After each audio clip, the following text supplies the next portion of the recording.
102,6 FM Start Sarsi Suara, satu kata penuh makna pasti selalu di hati. Masih bersama Ruang UI ya, bersama narasumber hebat kita yaitu Bapak Dr. Datuk Imam Marzuki MA yang sudah dari tadi membahas. Dan tadi saya lupa mengenalkan bahwasannya beliau ini adalah Sekretaris Komisi Fatwa di Majelis Ulama Indonesia Kabupaten Mandailing Natal.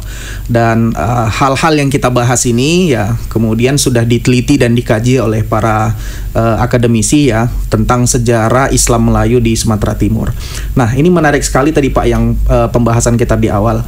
Jadi Gocah Pahlawan itu sudah mendirikan kerajaan ya, walaupun sudah mengganti ininya ya, bahasanya itu template kerajaannya, tapi tetap masih dalam template yang sama ya, Kesultanan Delhi, dan kemudian masih ada hubungan dengan kerajaan di Aceh seperti itu.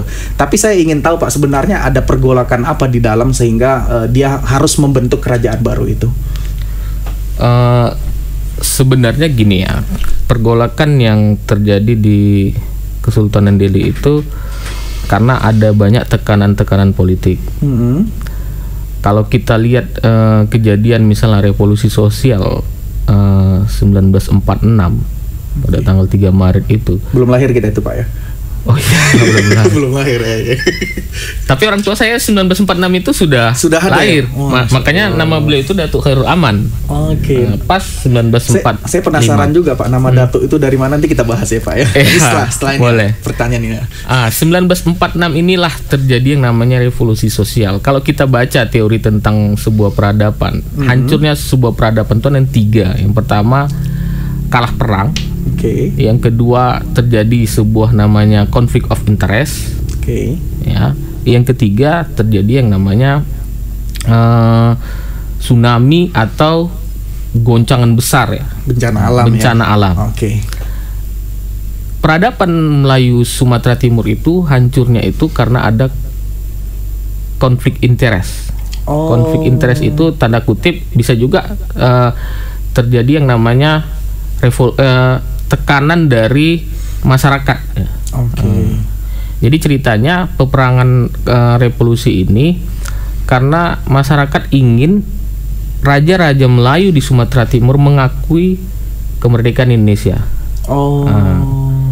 Sebenarnya masyarakat kerajaan Melayu itu sudah mengakui, hanya saja mereka memang merasa nyaman bekerja sama dengan Belanda dalam bentuk motif ekonomi. Motif ekonomi yang dimaksud itu adalah sebuah kerjasama untuk membuat ekspor tembakau Delhi. Tembakau Delhi yang terbaik di dunia itu kelas 1 itu dahulu adalah tembakau yang ada di Sumatera Timur.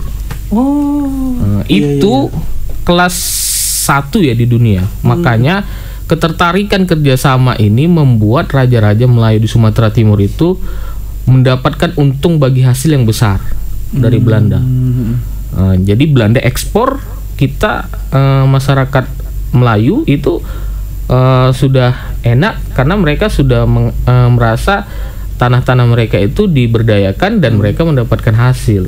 Ujung-ujungnya duit ya. Jadi motifnya ekonomi. Tanah yang subur di daerah Sumatera Timur, di daerah pesisir itu menghasilkan tembakau Delhi tembakau kelas 1 ya. Cerutu kelas 1. Cerutu kelas 1 dunia. Jadi inilah yang terjadi, motif lagi-lagi kan terjadi konflik itu kebanyakan motifnya ekonomi. Motif ekonomi. Masyarakat Melayu kerajaan-kerajaan Melayu di Sumatera Timur itu sudah kaya-kaya sehingga mereka merasa nyaman dan mengakui kemerdekaan, tapi mereka ingin juga masih tetap mau bekerja sama. Inilah yang namanya tidak mau seutuhnya. Mengakui ya. Mengakui. Iya, betul. Tapi sebenarnya selain tembakau, apa saja sih Pak yang didagangkan pada zaman itu oleh Kesultanan Delhi? Kesultanan Delhi ini kan sebenarnya banyak ya. Misalnya daerah yang di penyebaran itu misalnya di tebing tinggi. Di tebing tinggi itu ada kesultanan yang banyak diketahui masyarakat tebing itu perpanjangan tangan Kesultanan Delhi juga. Buka cabang gitu Pak ya. Jadi dulu namanya setiap 2 aliran sungai itu harus ada perpanjangan tangan, namanya kedatukan. Kedatukan. Setiap ada 2 aliran sungai itu ada kedatukan. Kedatukan ini kalau kita bilang sekarang itu camat lah ya. Iya, kecamatannya lah misalnya, ya. Misalnya rajanya itu bupati misalnya. Iya, gitu. Raja bupati. Atau gubernur. Jadi ini membuat tanah-tanah di daerah Sumatera Timur itu tunduk kepada Kesultanan Delhi, dan itu dibuat sedemikian menghasilkan tembakau itu. Selain tembakau banyak sih ya, karet. Oh, karet sawit juga. Sawit masih itu belum ada. Belum ada ya. Belakangan baru. Tapi kalau boleh tahu para pendengar Radio Star FM, sebenarnya Sumatera Timur itu daerah kekuasaannya di mana saja sih, Pak? Sumatera Timur itu daerah kekuasaan dari Aceh sampai Padang Lawas. Maksudnya dari perbatasan Aceh sampai perbatasan Padang Lawas. Kalau kita di Labuan Batu Selatan ada kesultanan namanya Kesultanan Kota Pinang, daerah Kota Pinang itu. Itu kalau kita lihat bekas kerajaannya habis, tinggal bangunan-bangunan bekas dibakar. Masuk Kualuh. Kenapa dibakar, Pak, kalau boleh tahu? Ya itu tadi. Pergolakan revolusi sosial itu sepertinya masif ya. Tapi kalau boleh tahu sebenarnya revolusi sosial itu yang menginisiasi siapa, yang menggerakkan siapa, boleh cerita sedikit, Pak? Kalau banyak versi ya yang mengungkapkan itu. Jadi dulu ada organisasi namanya PNI. PNI ini Partai Nasionalis Indonesia pada saat itu, atau Gasindo, Gerakan Serikat Indonesia. Jadi mereka ini adalah dahulu buruh-buruh ya, masyarakat buruh yang pada saat itu dipekerjakan untuk mengelola tanaman-tanaman tembakau Delhi ini. Jadi mereka tergabung dalam organisasi, dalam partai-partai. Jadi singkat ceritanya mereka ini menganggap bahwa kemerdekaan ini kan harusnya sama rata gitu.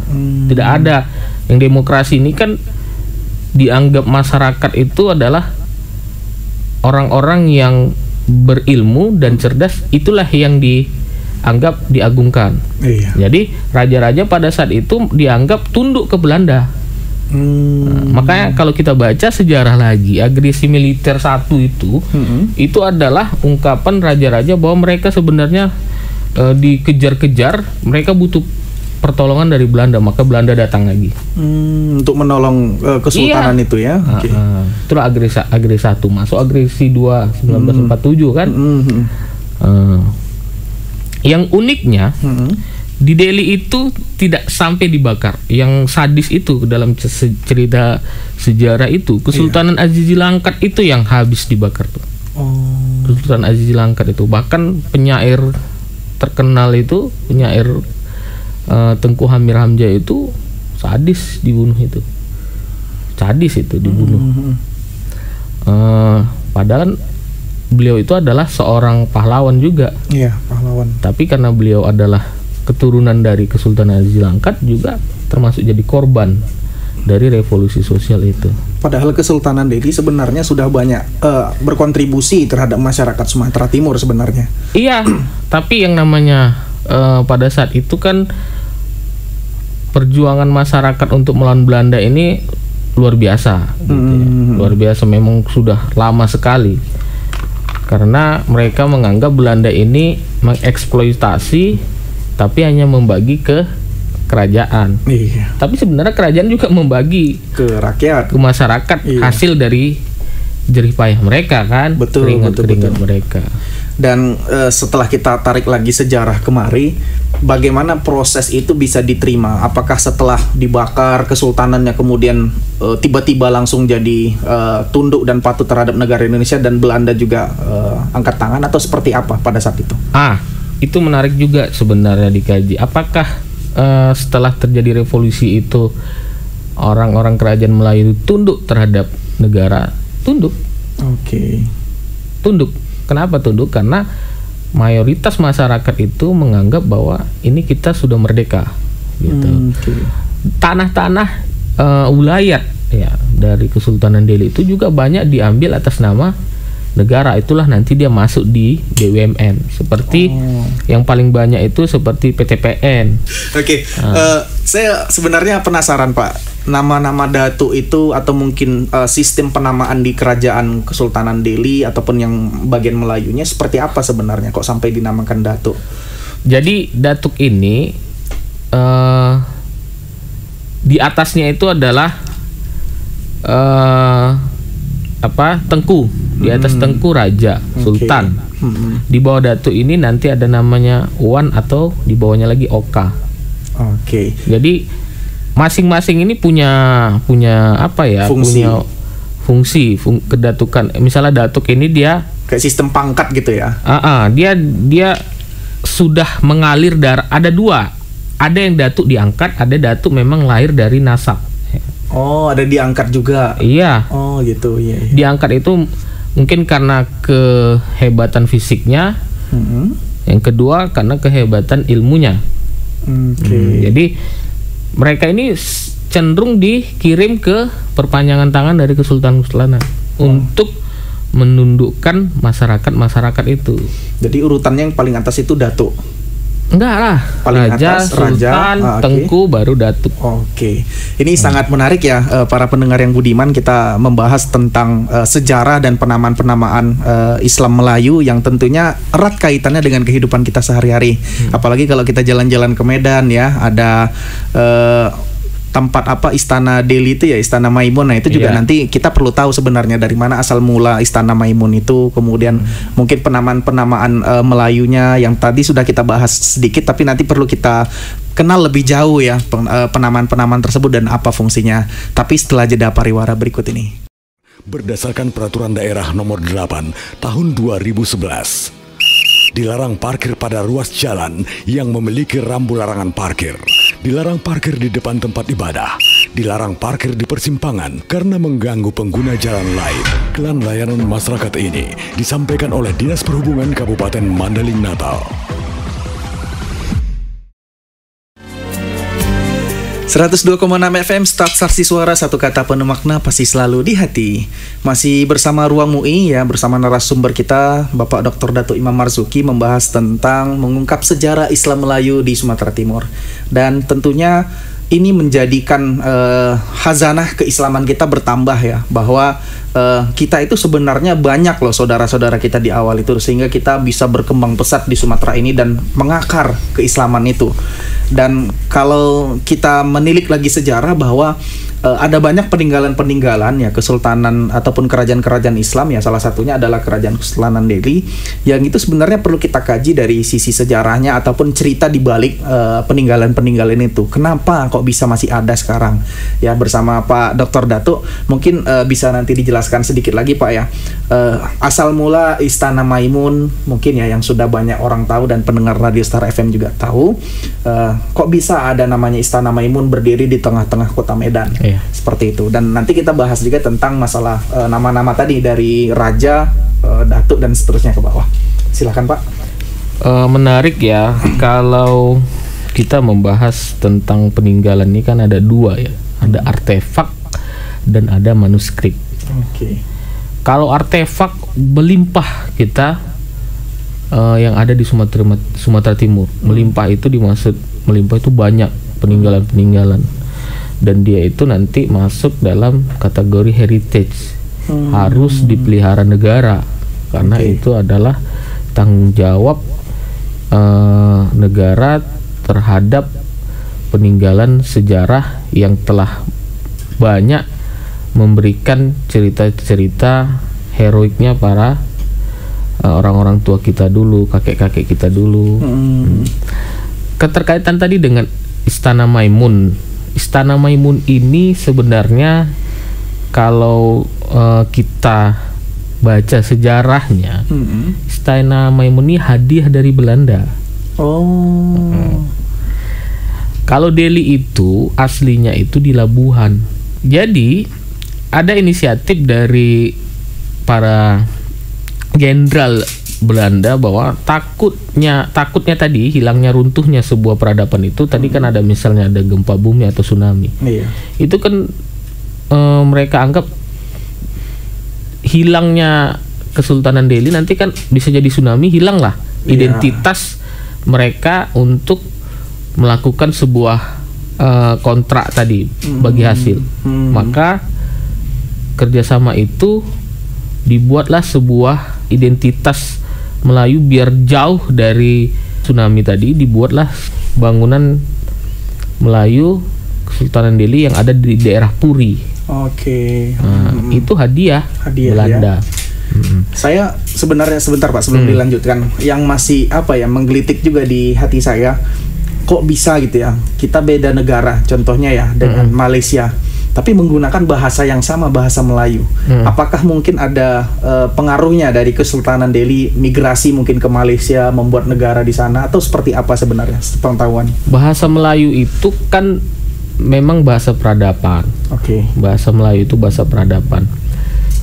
Dahulu orang-orang itu kan memakai surat menyurat menggunakan tulisan Arab.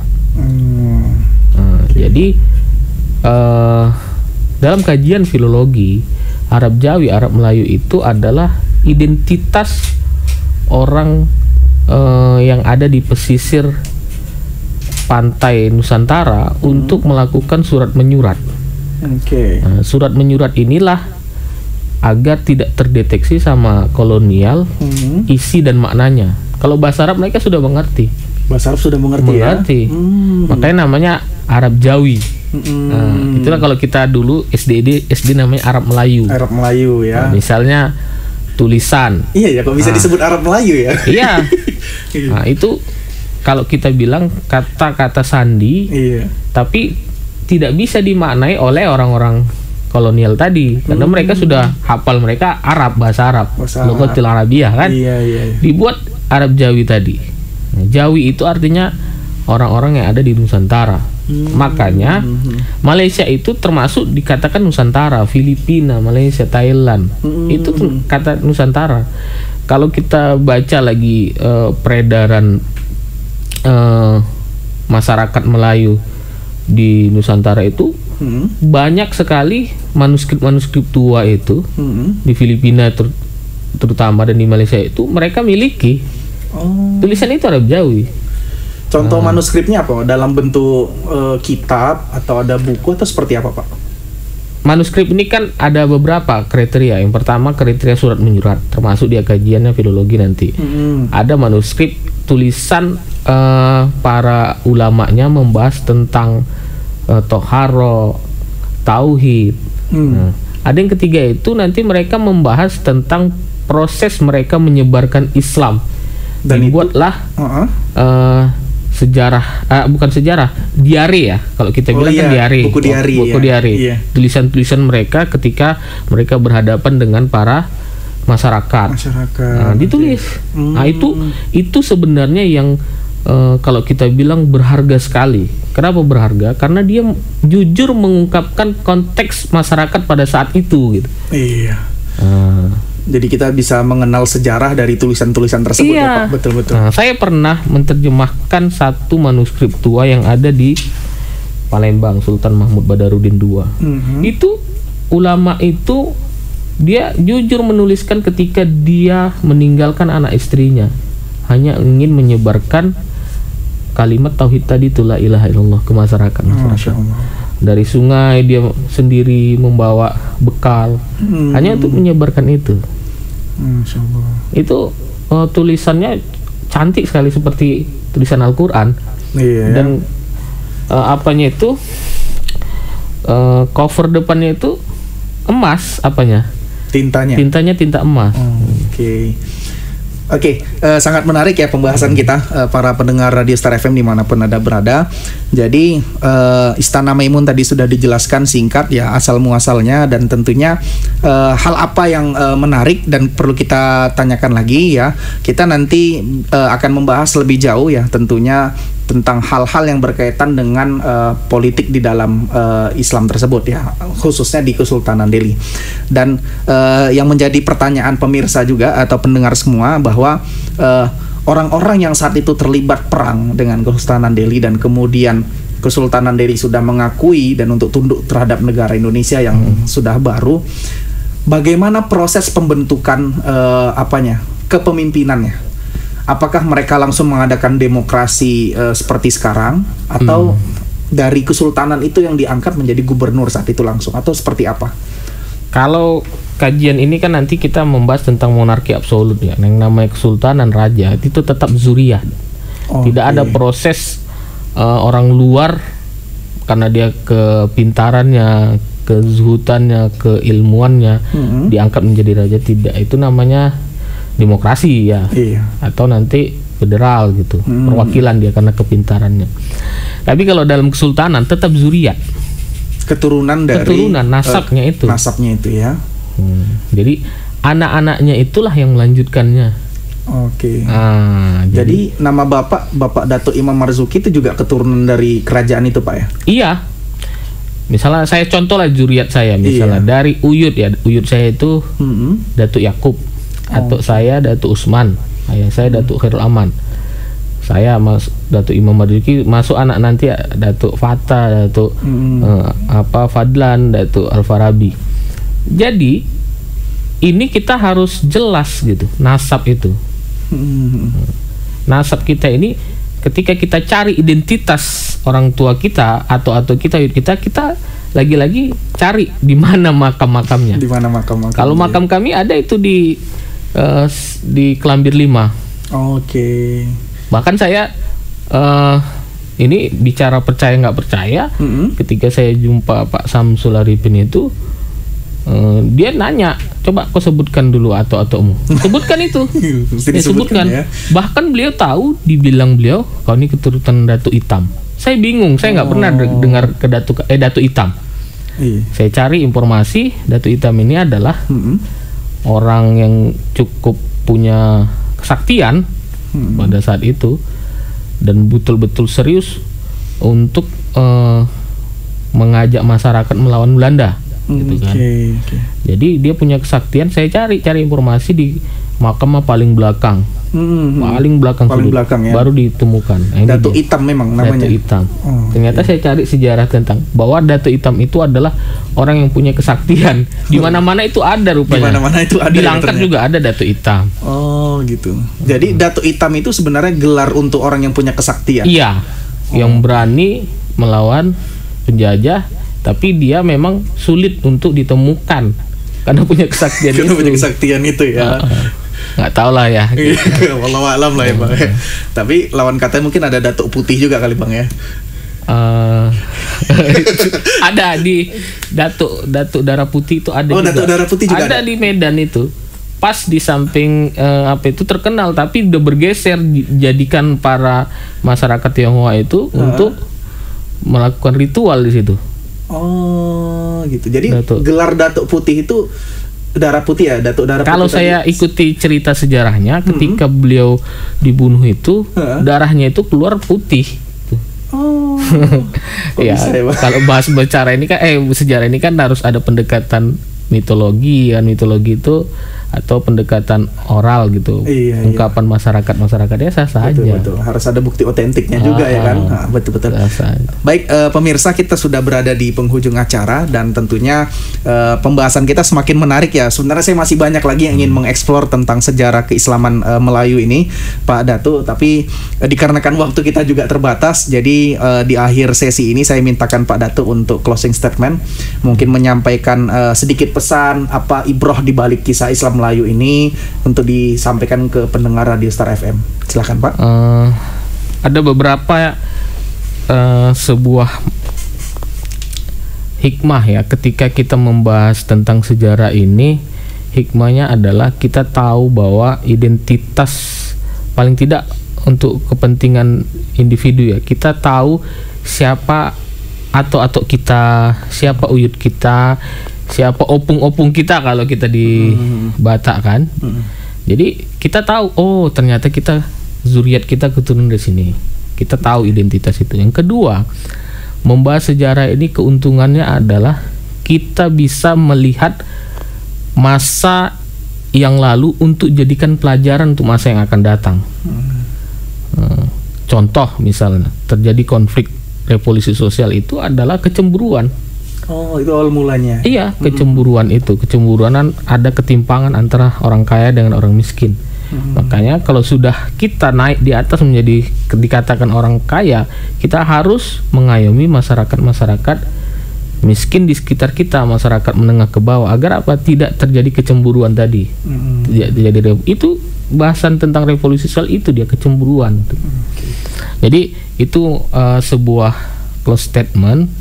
Nikmatnya membahas sejarah ini memang ya adalah orang-orang yang suka membaca, lagi-lagi suka membaca, dan suka berdialog dengan orang-orang tua kita dahulu. Orang-orang tua kita ini kan suka bercerita gitu. Jadi kita banyak hikmah, pelajaran-pelajaran ketika kita ketemu dengan para orang-orang tua kita dulu. Baik, itulah tadi para pendengar budiman ya. Terima kasih Pak Datuk yang sudah berbagi tentang ilmu sejarahnya, yang kita juga awalnya tidak tahu menjadi tahu ya, tentang bagaimana Islam Melayu di Sumatera Timur itu hadir, kemudian bagaimana proses ceritanya dan perjalanannya sehingga ada peninggalan-peninggalan yang tentunya sangat menggugah pikiran kita bahwa ada loh ternyata Islam Melayu yang hari ini perlu kita pelajari dan kita ambil ceritanya di balik itu semua. Dan tentunya kepada para pendengar budiman yang dimanapun Anda berada, dari cerita ini ya ataupun dari pembahasan ini kita harus bisa mengambil kesimpulan bahwa sejarah itu harus bisa membentuk karakter kita menjadi lebih baik lagi ke depannya. Dan pastikan jangan sampai kesalahan di dalam sejarah itu membuat kita mengulanginya lagi di masa depan. Dan jadikan sejarah itu sebagai pelajaran ya untuk kita membentuk karakter kita menjadi lebih baik lagi dan lebih soleh lagi tentunya. Dan kami dari Ruang MUI mengucapkan terima kasih atas partisipasi dan keaktifannya dalam mendengarkan Ruang MUI dan penonton setia kami dimanapun kalian berada, dan kami sangat berterima kasih kepada kalian semua. Baik, itu saja yang mungkin kami sampaikan dan bahas hari ini. Lebih dan kurangnya saya mohon maaf. Saya Farid pamit undur diri. Lebih dan kurangnya wallahu a'lam bishawab. Assalamualaikum warahmatullahi wabarakatuh. Waalaikumsalam.